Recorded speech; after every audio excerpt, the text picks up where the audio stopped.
Garden of the Gods is a suggestion of Michael's, and it's kind of a neat idea because we had to put chemicals in the house, and we couldn't be in the house for several hours. So it was a nice day trip. Lots to see, lots of pictures to take, and a really strange picture. I hope you see that. But we're here going to check out the trading post, and they got a cafe here, and we might just get something to eat while we're at it.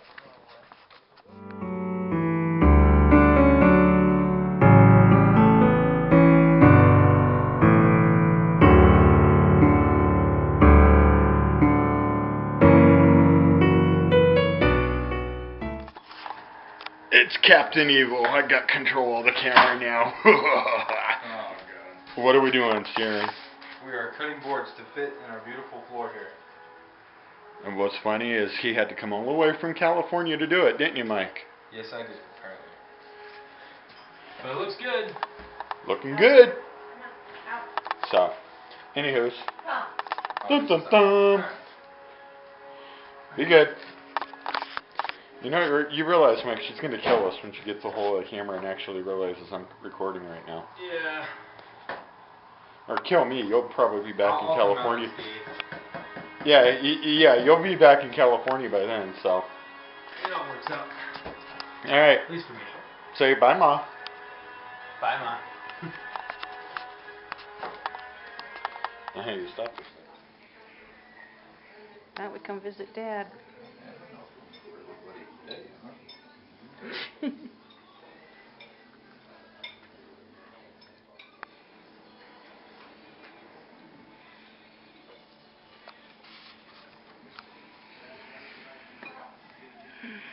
How's it going, Dad? Hi. Want to say hi?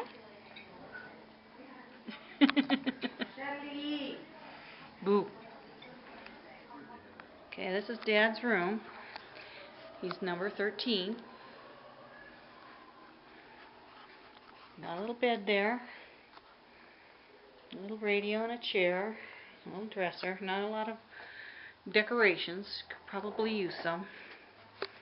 It's a closet for him. A couple of things. A few belongings. And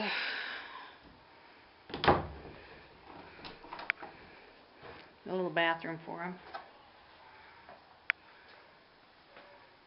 Hello there.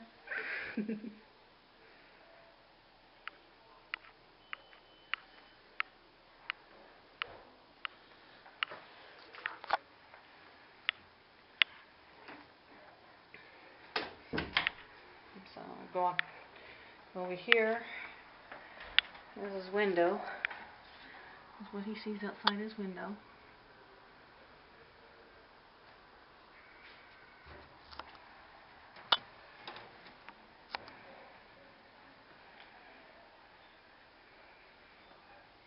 And there's Michael.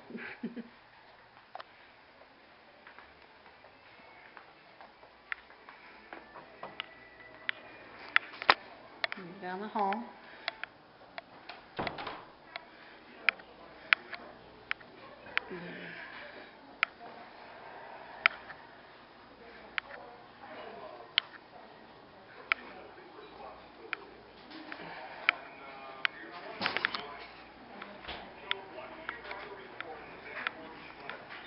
Sitting room.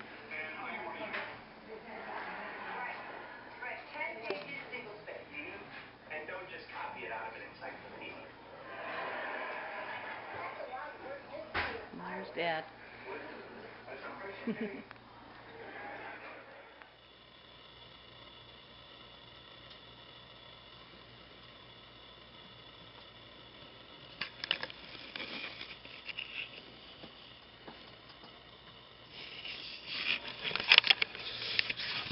I bet you wonder what on earth that was about.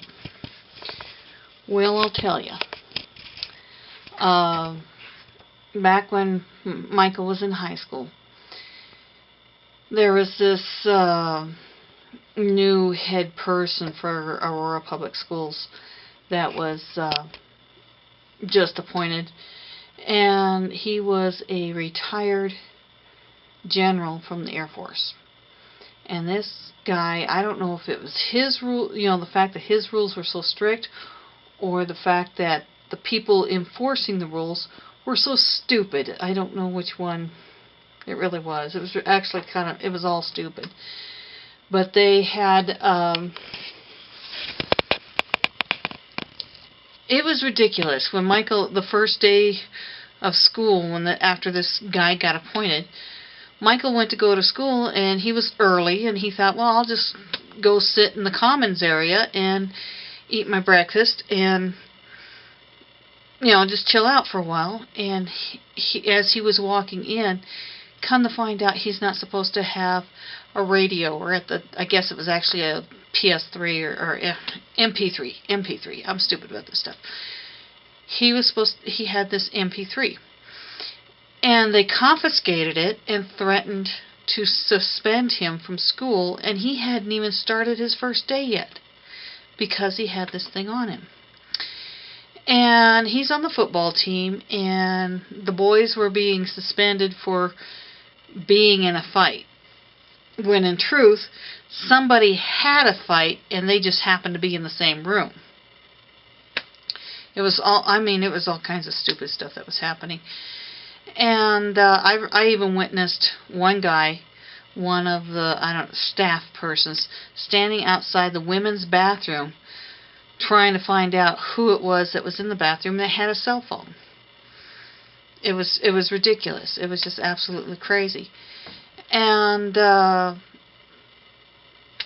and at one point they wanted to have so much control of the kids that they locked them all in the commons area. Well, safety hazard, you got, I don't know how many thousands of kids locked into this one big room. All the fire doors were closed, locked. Nobody could get in or out.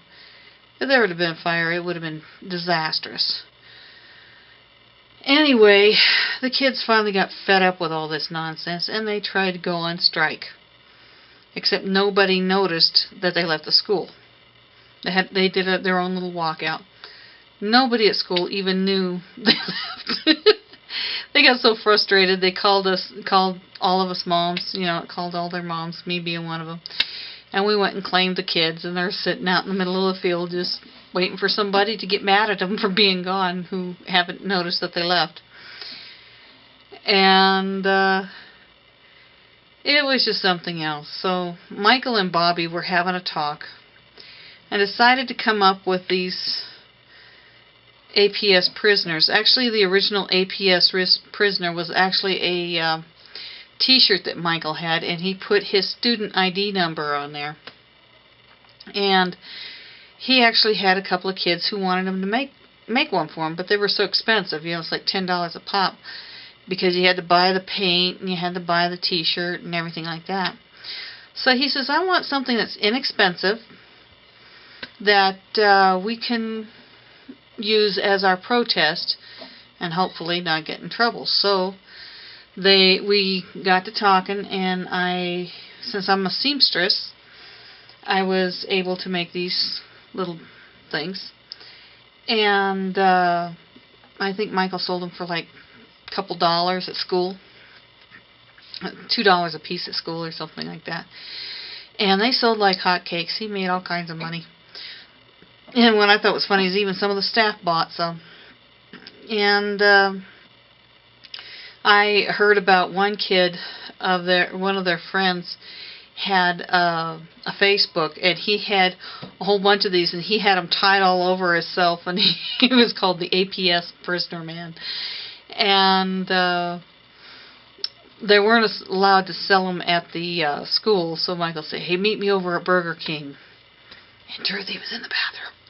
But it was interesting, and they've been out of school for a couple of years, and Bobby lives not too far from the school, and I guess he has reasons to go over there every now and then. And he says they still wear those things. So, but I had an opportunity to interview Michael and Bobby about their side of the story, how all this had taken place. And if you're wondering why I supported such a thing, is I've always taught my kids to speak up when something's wrong, to make it clear, you know, to have the backbone to do something about when something is wrong. And there was stuff going on at the school that a lot of us parents were not happy with.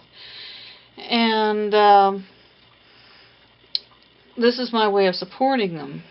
But I also want other students to understand that there is a way to solve a problem without the violence, without the ugliness.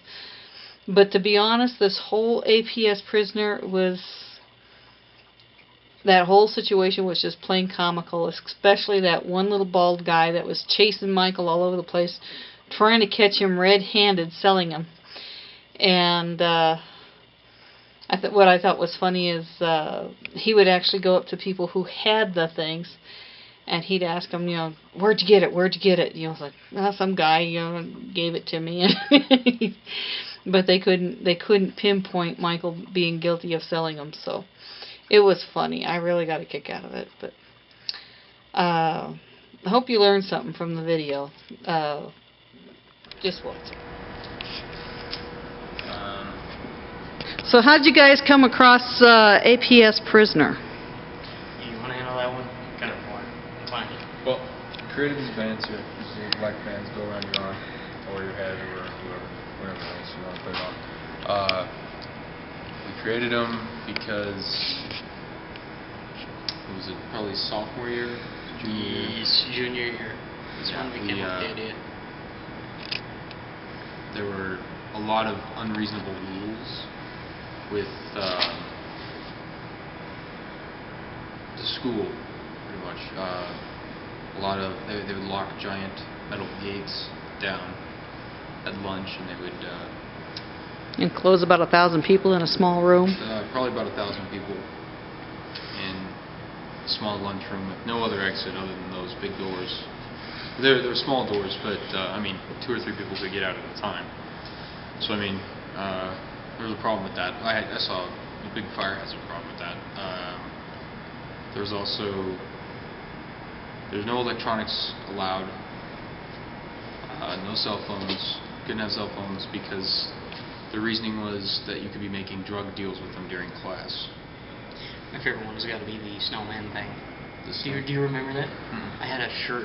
Apparently you're not allowed to wear stuff with snowmen on because it's a Coke reference or something. And I'm like, I got busted. I have a Casper shirt on, and what's his name? The one dean.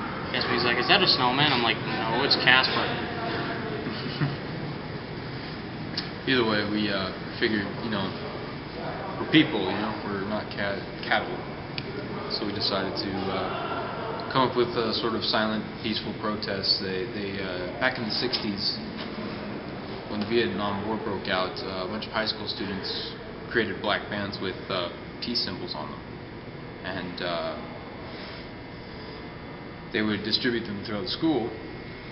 And it was eventually ruled by the Supreme Court that that was a legitimate way to protest something, because it was in no way disruptive to schools.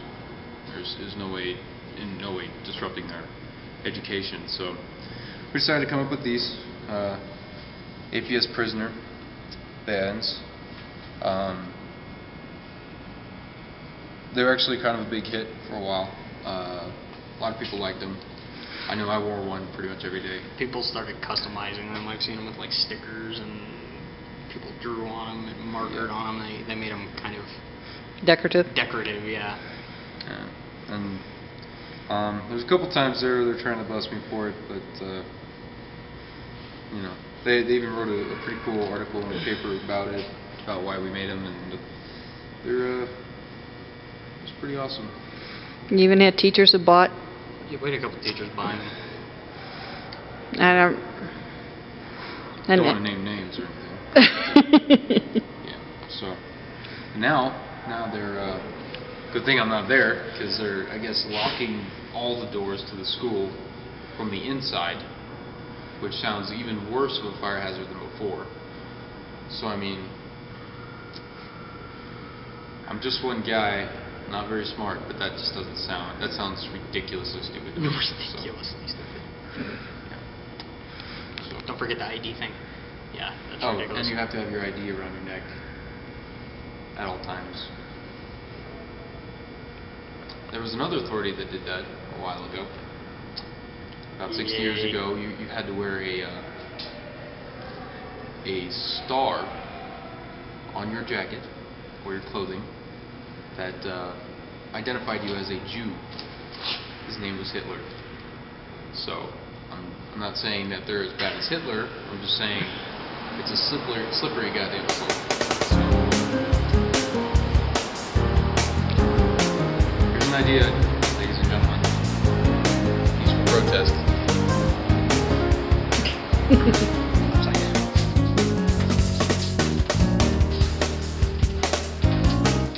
Where are you going?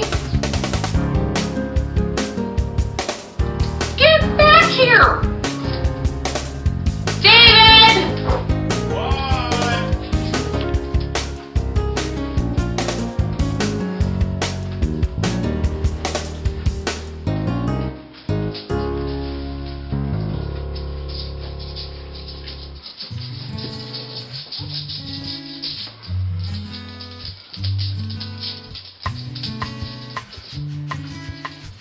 I want to go see the Shaytards and Katie Let and Shay and Baby Tart and Rock Tart. I want to go. And they're meeting in a half an hour. I want to go.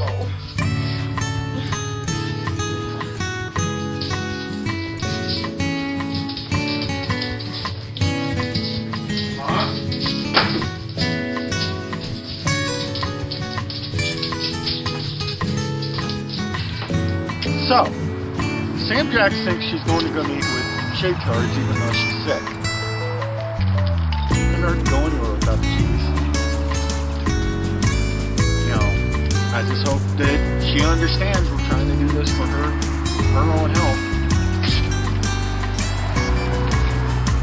Shaytards. Where are you going? Shaytards. Sorry, Mom, I'm sick.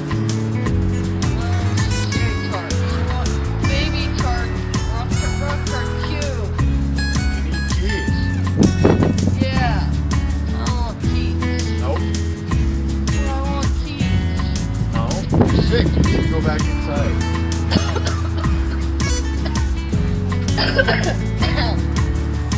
Tell you what. You want your keys? You get them.